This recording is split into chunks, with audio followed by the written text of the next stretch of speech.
There are stories that never fade, whispered from one generation to the next, each carrying the same chill that makes you hesitate before turning off the lights at night.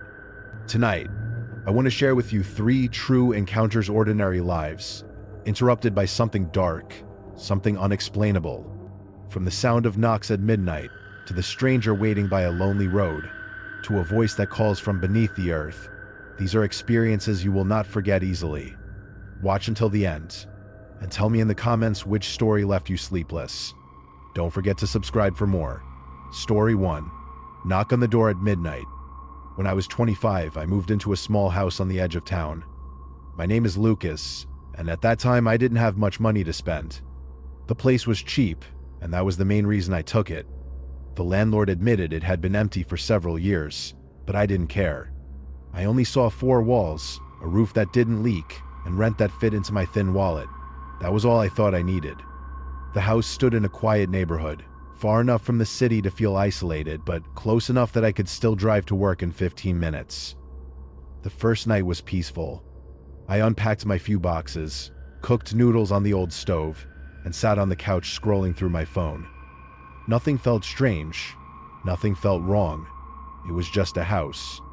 But on the second night, something happened. Something that still sticks in my head like a shadow you can't shake. Around 2 in the morning, just when I had drifted off into that light stage of sleep, I heard a sound. It was soft but clear. 3 knocks on the front door. Slow, spaced out, as if whoever stood there wasn't in any hurry. At first, I thought I had imagined it. Maybe it was the wood of the old frame expanding in the night air. But then, after 30 seconds, it came again. 3 steady knocks. My heart began to pound. I sat up, stared at the door through the narrow hallway, and forced myself to ask, "Who's there?" My voice cracked in the silence. No one answered. The next morning, I convinced myself it must have been some teenager playing a prank. The house was cheap for a reason, and maybe the locals liked to mess with whoever was unlucky enough to rent it. But the third night, at exactly the same time, the knocking returned. Again, 3 knocks, perfectly spaced. I jumped out of bed, this time braver, turned on the porch light, and checked. No one stood there. Now I began to get suspicious. I set up a small security camera, one of those motion-activated ones that sent recordings to my phone. The idea comforted me. At least I would know if someone really came by. But the following night, when the knocks came again, I checked the footage the next morning. Nothing. No person. No movement. Just the empty porch bathed in yellow light. The sound existed, but the source didn't. That discovery bothered me more than the knocking itself. How can a door make noise like a fist without anyone standing there? I brought it up to my neighbor, an older man who had lived on the street for decades. His reaction unsettled me. He grew quiet, then muttered, "You're not the first. The man who lived there before you complained of the same thing. Always 3 knocks. Always at night." I asked if he knew what caused it. He shook his head. Some people said it was kids.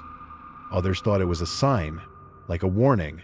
All I know is the last renter didn't stay long.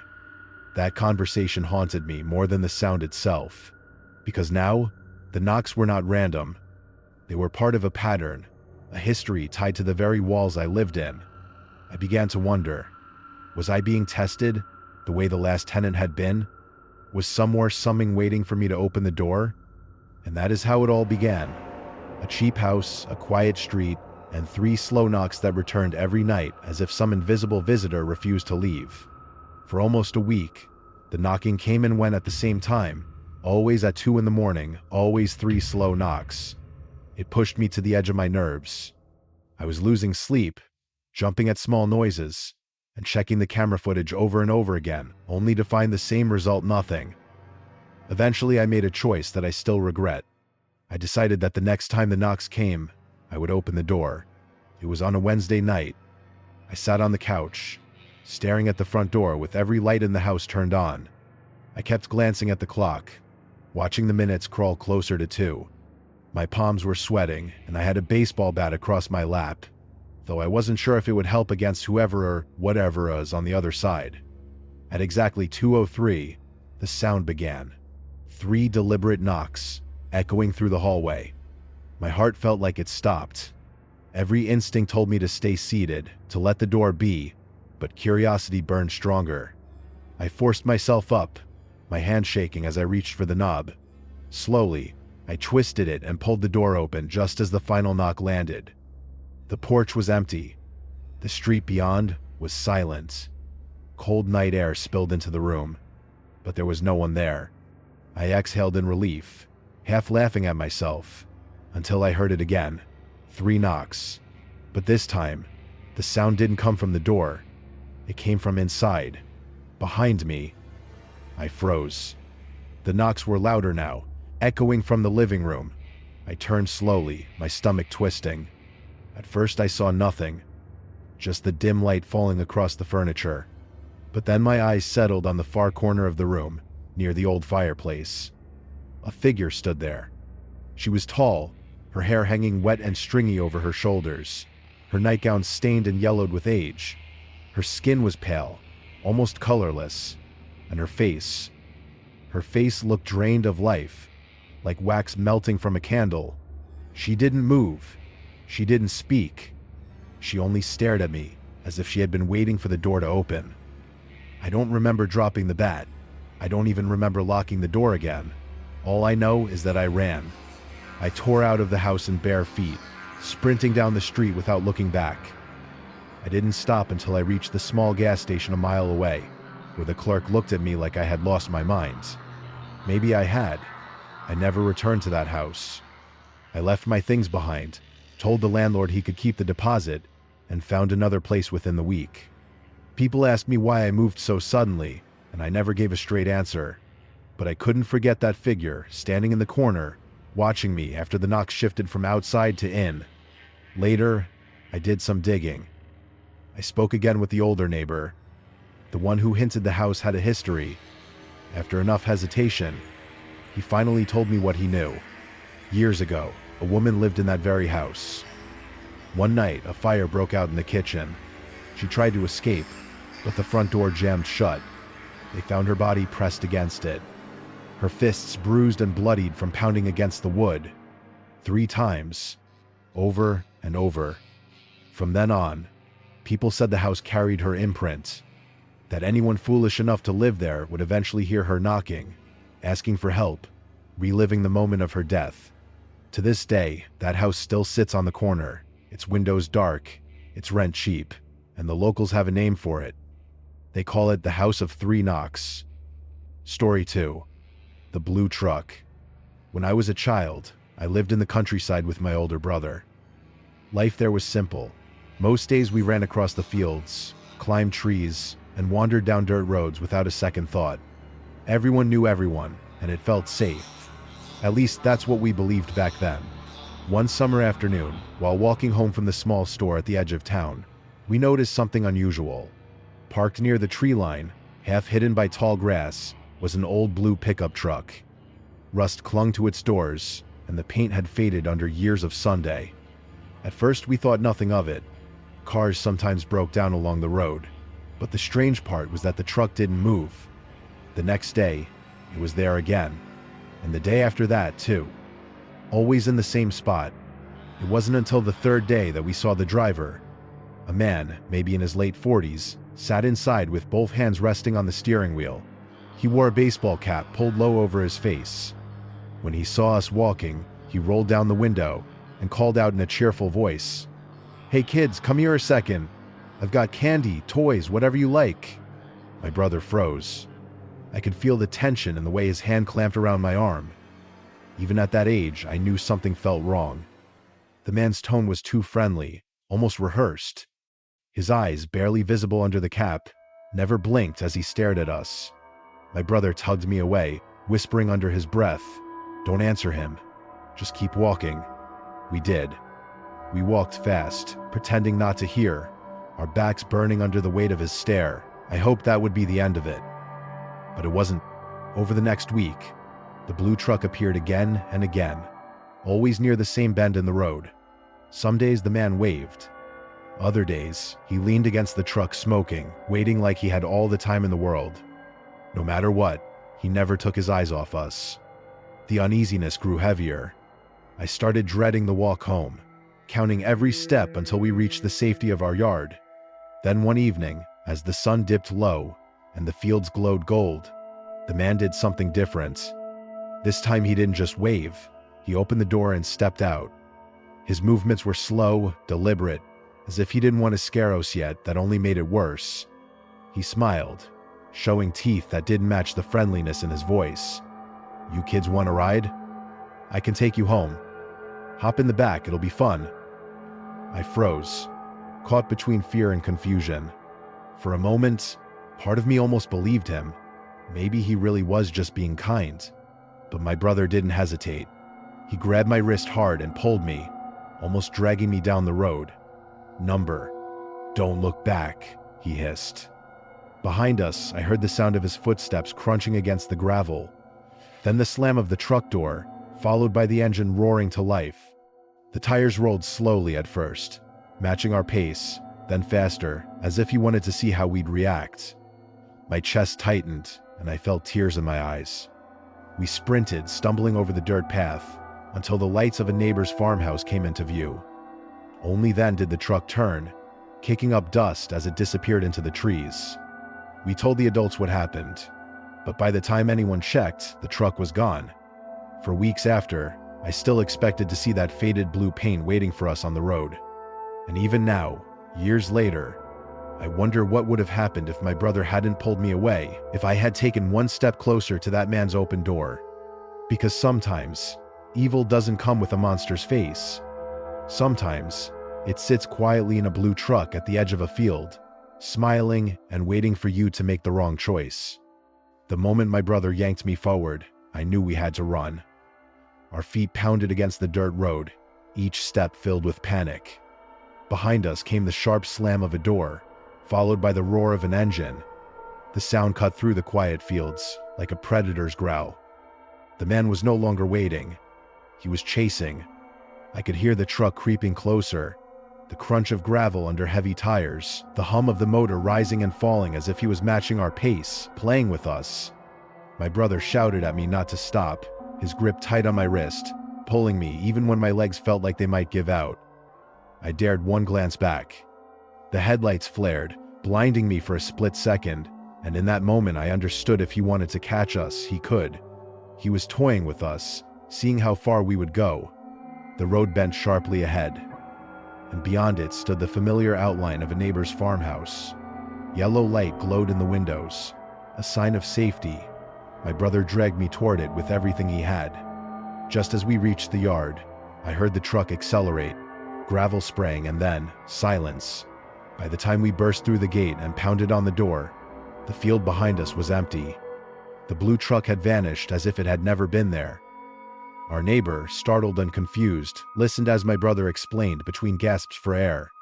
Within minutes, several adults from nearby houses came out, flashlights sweeping across the dirt road and into the trees, but the truck was gone. Not even a trail of fresh tire marks remained on the road. That night, as we sat in our neighbor's kitchen trembling over glasses of water, one of the older men said something that chilled me. He leaned back in his chair, his voice low, and told us that years ago a young boy had gone missing in the same area. The last time anyone saw him, he had been walking near a pickup truck, blue, rusty, just like the one we described. The boy was never found. The story had become a whisper among the adults, the kind of thing they didn't want children to know. And now the truck had returned. From that day forward, my brother and I refused to take the long dirt path home. We never walked alone on empty roads again. Even if it meant circling an extra mile, we always stuck to where there were houses, lights, or people nearby. That sense of safety we once felt in the countryside was gone, replaced by the memory of that truck's engine growling behind us. Years later, as an adult, I still think about it. The details remain sharp, the way the man smiled without warmth, the way his eyes never blinked, the way the truck moved like a hunter circling prey. And sometimes I wonder, in the quiet moments before sleep, what would have happened if my brother hadn't pulled me away, if I had taken one step toward the open door of that truck. I know the answer, even if I never say it out loud. I would not be here. My life would have ended on that dirt road, swallowed by a story whispered in the village about a boy who disappeared near a blue truck. People like to believe that danger always looks obvious, that evil announces itself with sirens and red flags. But the truth is quieter, far more patient. Sometimes it waits in the shade of a tree line, hidden behind the smile of a stranger, disguised in the rust and faded paints of an old blue pickup truck. And sometimes, survival depends on nothing more than a brother's instinct to run. Story 3. The Voice in the Well. When I was 10 years old, my parents sent me to spend the summer with my grandmother in the countryside. Her house was small, made of old bricks and surrounded by a wide garden full of fruit trees. I loved it there. It was quiet, far from the noise of the city, and every morning smelled of earth and dew. In the middle of that garden stood something unusual, something that both fascinated and unsettled me. It was an ancient stone well, half covered with moss, its edges chipped by time. A heavy wooden lid had been placed on top, nailed down to keep it closed. My grandmother always warned me in a stern voice, "Don't go near that well. It's deep and it's dangerous." At first I obeyed. I avoided it during the day, running past it whenever I played outside. But the well sat there like a secret, tempting me with questions. What did it look like inside? How deep was it really? Why was it sealed so tightly if no one used it anymore? The more I thought about it, the more it seemed less like a danger and more like a mystery. One night, the power went out. The countryside was known for its blackouts, and when it happened, the whole house was swallowed in darkness. I lay in bed, staring at the ceiling, when I heard something faint. At first I thought it was the wind pushing against the shutters, but then the sound grew clearer. It was a voice, a whisper, weak, but sharp enough to cut through the silence. "Come here. Open the lid. Help me." My heart thudded. I sat up, trying to convince myself it was my imagination. But the voice came again, this time longer, almost pleading. And strangest of all, it seemed to drift from the garden, right from the direction of the old well. Curiosity pulled stronger than fear. I slipped quietly from bed and tiptoed outside. The night air was cool, the moon hidden behind clouds, and the shadows of trees stretched long across the ground. I walked slowly through the garden until I reached the well. The wooden lid looked darker than usual, damp from the evening air. I leaned closer, pressing my ear against it, holding my breath. That's when I heard it again, clear, undeniable. The voice whispered my name, not just once, but twice, almost gentle, like someone calling a child to come closer. It sent a chill down my spine. My name, spoken from the bottom of a well that hadn't been touched in decades. I remember freezing in place, torn between opening the lid or running back inside. I whispered, "Who's there?" But there was no answer, only the faint sound of water dripping somewhere far below. Then, as if in response to my question, the voice seed-long, drawn out, and repeated my name again. That was the moment when my curiosity turned into dread. My hands trembled as I reached for the wooden lid. The voice below had grown softer, almost fragile, as if whoever called my name was running out of strength. I thought just for a moment that maybe someone truly was trapped down there. Maybe all the warnings were just to scare me, and in reality there was a person who needed help. My young mind was caught between fear and a strange sense of responsibility. I wrapped my fingers around the edge of the damp wood and began to pull. The lid was heavier than I expected, stubborn after years of rain and dust. My arm shook as it shifted just slightly, the old nails groaning against the stone rim, and then, before I could move it further, a sharp voice cut through the night. "Stop!" It was my grandmother. Her cry was so loud, so fierce, that it jolted me back to my senses. I spun around and saw her rushing across the garden in her nightgown, a lantern swinging wildly in her hand. The fear in her eyes was unlike anything I had seen before. She reached me, grabbed my shoulders, and pulled me away from the well with more strength than I thought she had. She didn't waste time with questions. Without a word, she hurried into the shed, came back with tools, and started hammering boards across the lid. She worked frantically, breathing hard, her hands shaking. Then she did something that shocked me even more. The next morning, with the help of 2 men from the village, she sealed the well completely with cement. It was no longer just closed, it was buried. Later, when the work was done and we sat at the kitchen table, she finally explained. Her voice was calm, but her eyes stayed on the floor as if she didn't want to see my reaction. "When I was your age," she said, "a boy from the village disappeared. He had been playing in the yard when someone heard him cry out near that well. By the time they reached it, he was gone. They never found his body. Some say he slipped. Others whispered about darker things. All I know is that his parents swore they could still hear him calling at night. The well has been closed ever since." I felt cold all over. The memory of that whisper, the way it had spoken my name, now twisted in my mind.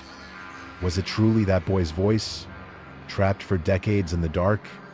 Or was it something else, something older, using his voice to lure me closer? I never asked again. My grandmother didn't want to talk about it further, and I didn't dare. But the sound of that whisper never left me. Years passed, and I grew older, moved away, and built a life far from that garden. Yet sometimes, in the quiet hours of night, I can still hear it in my memory, the soft echo of my name rising from the deep. I try to remind myself it was only a child's imagination. Still, my heart tells me otherwise. To this day, the well remains sealed. No one in the village dares to break the cement or disturb what lies beneath. Children are told stories to keep them away, and adults change the subject if you ask too many questions. But when night falls and the wind sweeps through the trees, locals say you can still hear the faint sound of a voice drifting up from the ground, calling for someone to come closer. Not just any voice, a voice that knows your name. And that is why, even now, decades later, the villagers call it cursed, a place where the dead have not found peace. A place where, if you are not careful, the darkness might call you the same way it once called me.